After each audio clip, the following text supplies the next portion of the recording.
Hello, and welcome to another episode of Taking the Stand with me, Hermann the director of FAN, and our recurring guest star. She would probably now be nominated for an Emmy in that capacity were this television show, and were we to be interested, or care anything about the Emmys. But welcome to Taking the Stand, where for the past few weeks, we have been chatting about the ideas of justice and social justice and how these things work in practice, how they don't work in practice quite often, and specifically how social justice with a lowercase s and a lowercase j is something that is perhaps worth pursuing. It is societal justice. It is living in a just society. But if you capitalize that S and you capitalize that J and you make it a pronoun type of thing, you've got social justice, with some moral momentum behind it, then you are straying into theories and philosophies and a school of thought that has been gaining a lot of traction over the last decade or so. But it goes back even further than the last decade. It goes back centuries and perhaps, well, not centuries, almost a century, I think, would be a fair look at it. And this week, in looking at, social justice, capital S, capital J versus justice, I thought it would be good if we looked at this idea of knowledge and of words. Now, if that sounds esoteric, we will de-esotericarize that quite rapidly. Sara, am I right in my understanding that social justice equals critical theory, and one of these families of theories, critical race theory, is something that we face significantly in South Africa, because that's essentially what this race transformationist narrative is really philosophically based on, and that this family of ideas from social justice, critical theories, critical race theory, these things rely on a fundamental rejection of something like objective knowledge. Would that be a fair, deduction? Because that's how I understand it, and correct me if I'm wrong. Yeah, it's a sort of stand against what we call it. I suppose they refer to as objective truth, and they're basically saying is that it's not objective truth. There is only subjective truth. My truth, your truth. We all have a truth based on our own experience, and whether that experience be immediate and direct, or whether it be some generations back. It's truth is not an objective criterion. Objectivity has essentially is part of the enemy, I guess, is a way of putting it. So yeah, that is the problem. The problem I see with that, however, is that if there's a contentious issue and you're not all striving towards a truth, finding it is another issue, but if you're not striving for the truth, you've got no commonality. There's nothing for you to work together towards. I would assume in reality you follow the truth of whoever is the dominant personality in any given group, whatever that truth may be. And I mean, if that sounds awful, I think it probably is, because it is quite awful. And you mentioned this before. I don't know if you've mentioned it on the show, but certainly in our conversations, you've mentioned this, that critical race theory, critical theory, social justice take a very, very selective view of history. In fact, it denies most of human history and most of human accomplishment, and essentially ends up focusing on the century or two of the Atlantic slave trade and seeing everything through that prism. And that means that because the perspective of history is so narrow, so cherry-picked, and so almost uninformed, they create this bizarre situation where they claim wrongly that mathematics, science, philosophy, theology, these things are the products of the minds of white Western men, and therefore are instruments of oppression. Even rationality is something they rebel against because it flows from the minds of white men. Now, I mean, Isn't that a bizarre way to look at history, especially since I think we use Arabic numbers, and a lot of our philosophy has its origin in the East far more than the West, Persia and all those sorts of things. Is this a form of, just historical misogyny or historical chauvinism where they ignore what doesn't suit them? Well, it is, and it's very worrying because, first of all, it places a simplicity on what history is to suit a narrative. And secondly, I mean, you use the example of philosophy and belief. I mean, you're talking about everything from the Persian Empire, which was one of the first empires known to man, to Chinese knowledge systems, to Greek knowledge systems, all of which would have had an impact upon the peoples very often that those empires would have colonized. And that colonization, I think they date the first act of colonization to about 5,000 BC. Man has colonized. Sometimes they've been nicer about their colonization and fairer and more just and more understanding of the people they've colonized than others. But we're not an unbrutal race. No, sorry, race is not the word I want. A species. Human race. The human race is yes. not without inclinations to harm and barbarity. But likewise, what is best about society, about societies and peoples, is that knowledge systems usually may derive differently in different places, but they will be spread, and the spread is not always, but it's very often some form of empire or colony. And the problem that worries me about the critical race theory, as you say, the narrative largely derives from the 200 years of the slave trade in America.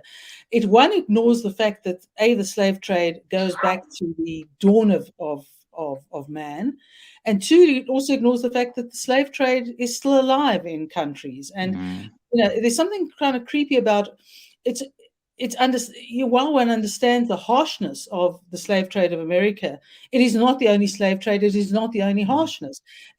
Many peoples come from harsh, almost indescribable circumstances, and so it strikes me both. I think chauvinism is the word. Is very simplistic to base all your theories of your theories and ideologies of how man should behave in a society based on solely a single period and its consequences of that period. I'm not to say that they don't play a role. One's history always plays a role in who one is and how one forges forward. But if you get trapped in a very narrow bar, you're going to eventually start to lose the agency, because essentially you're saying somebody else who is an oppressor is responsible for my lack of agency. And unless you can somehow get people who are no longer responsible for that lack of agency to correct your agency, I don't see where you get from that point. So we've got this weird thing where the whole of human history, the whole of human behavior, anthropology in its totality, is essentially based on 2 centuries of the slave trade. And anything loosely associated with those 200 years must be thrown out. And with it, the idea of rationality, with it, the idea of the scientific method, with it, the idea of mathematics. It's guilt by association for some of the best ideas that has ever come forth from the human mind. And that makes it very difficult to have knowledge at all, because if we can't apply the scientific method, if we can't have economics through rational analysis, I mean, how are we going to look at something like poverty? Because surely that is something that we should measure objectively and solve objectively rather than anything else. I think your objectively is exactly the term. Every poor person suffers their own subjective experience, but you can't solve people's subjective problems. You can solve those problems that can be objectively determined. To some extent, you can move to solving those, which should assist people to solve their own personal problems and the environment in which they live. But I mean, the beauty of sort of objective truth is not that you always find it, or it's that it may be ever changing, and that is the whole role of mathematicians and scientists, is to know that you are always working with the possibility that you may be wrong, and it's additional knowledge that will change your mind. So it's not an absolutely fixed idea at all. What it is that it's an idea that everyone can participate in. So you don't have to be a white male Anglo-Saxon professor of anything or let's say mathematics, to evolve a theorem.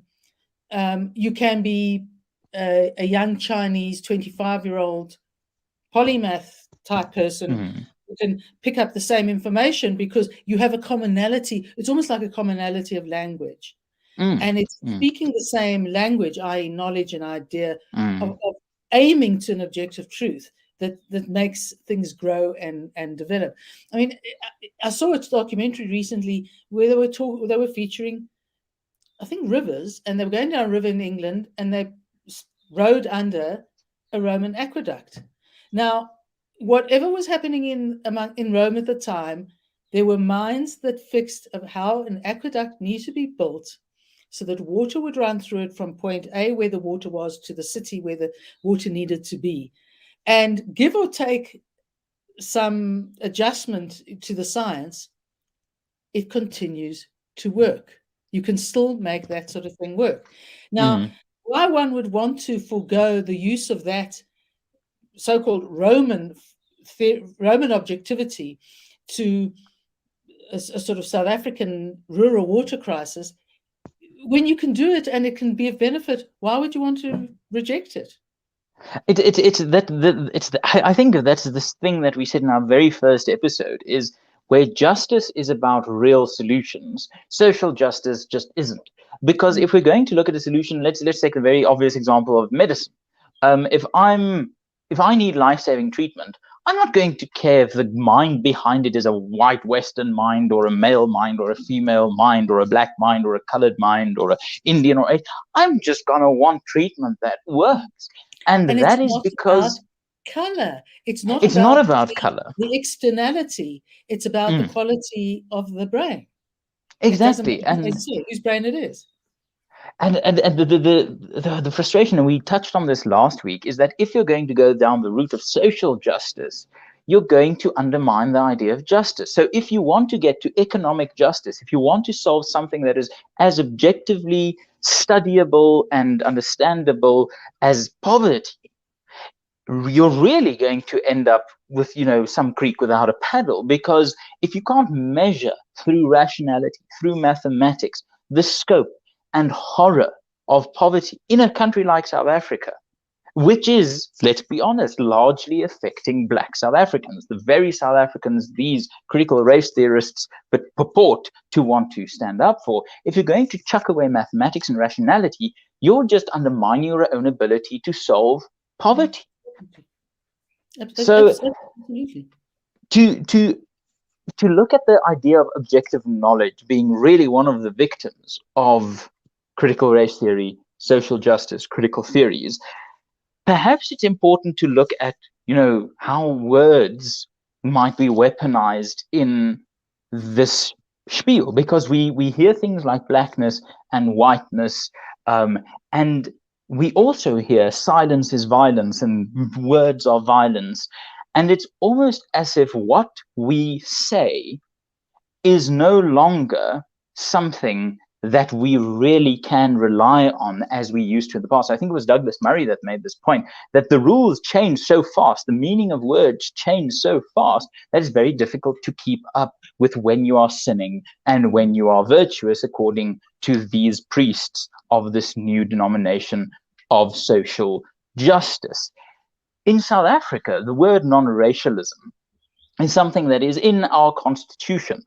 But I think at Idonti, you've had dealings with incidents or schools where that word has been attacked and has been weaponized and is now, in their words, problematic. Am I right in thinking that? Yeah, look, it's where we have had particular exposure, and it relates to non-racialism, but there are schools we've experienced where they hold as an act of racism the phrase, "I don't see color." Now, I'm not sure how many people would use the term "I don't see color," in this day and age, but what they mean is not that they see everyone as the same or see everyone as like everyone's white or everyone's black, or they really don't make any distinction. I think what they mean, what most people mean when they say they don't see color, is that they don't treat anyone, regard anyone differently in terms of their color. They take them on their own merits, and they are not sort of blindsided by color.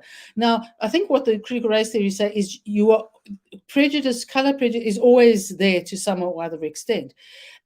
The point is, the whole idea between non-racism is not whether you think as a complete non-racist. It's more how you behave to other people.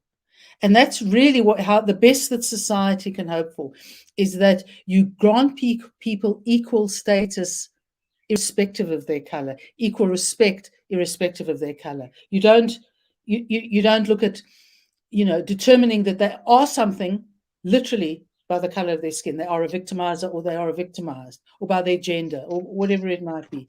And that's something that seems to have occurred time and time again. So there's also a tendency not to, when non-racism, which simply means not using race as a criterion for responding to people, for them, anti-racism is the word. And the problem with anti-racism means you must be against racism, but not any racism. It's racism against Black people. So if you say that I'm against racism against Black people, I'm also against racism against white people or Jewish people or whatever it may be, then that's not what they mean by non-racism or anti-racism. So if you say you don't support the phrase or the term anti-racism, you are anti-racism, so you're a racist. And this whole sort of inversion of language as we know it, I would feel much more respect for it if they used words that created words that were completely and utterly new.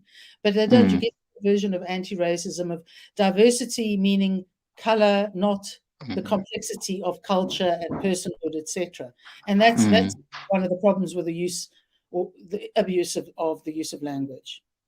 I think it is, and perhaps on this I'll end it here, because otherwise I might just delve into several rabbit holes of depression, is two of the greatest tools that history has revealed or man has developed is the idea of rationality, of objective knowledge, and language. That you can find truth no matter who you are, and you can communicate truth to whomever you choose.